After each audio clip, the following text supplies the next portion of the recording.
Very good question. So, from the viewpoint of readiness, Indonesia, I believe, is just at the cusp of reaching its full potential. It still has a long journey to go to really have a good grasp of the market. But we're seeing now, especially in years following the pandemic, that we have new airlines being established, and we also have new routes and new airports as new destinations emerge.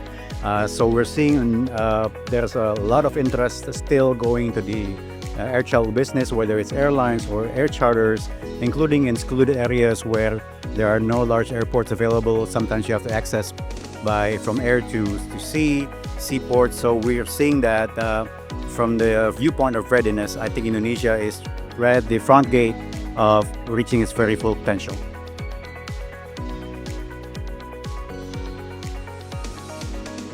Cybersecurity is relatively still a very new subject and being just made aware among the Indonesian air travel or airline ecosystems.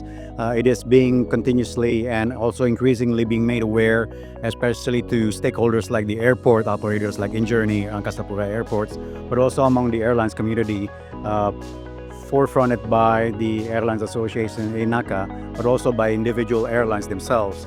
So it's becoming an issue that is no longer can be ignored, and it's part of the key discussions that we'll bring on the second day or on the Travel Byte Summit, which we will discuss on the importance and risk of lack of cybersecurity tomorrow.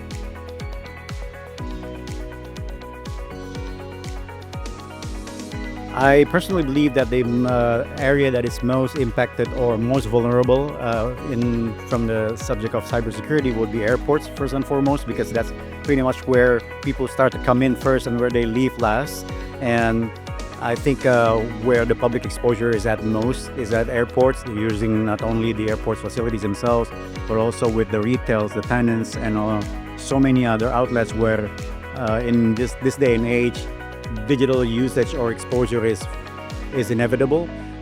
As simple as if you connect to the airport Wi-Fi, that alone is an entry point where cyber risks can be tackled or can be looked into, but also from the back end, before even people reach the airports, from the reservation systems or from payment gateways, usage of tenants for, let's say, restaurants or maybe even hotels that are adjacent or within the airport complex.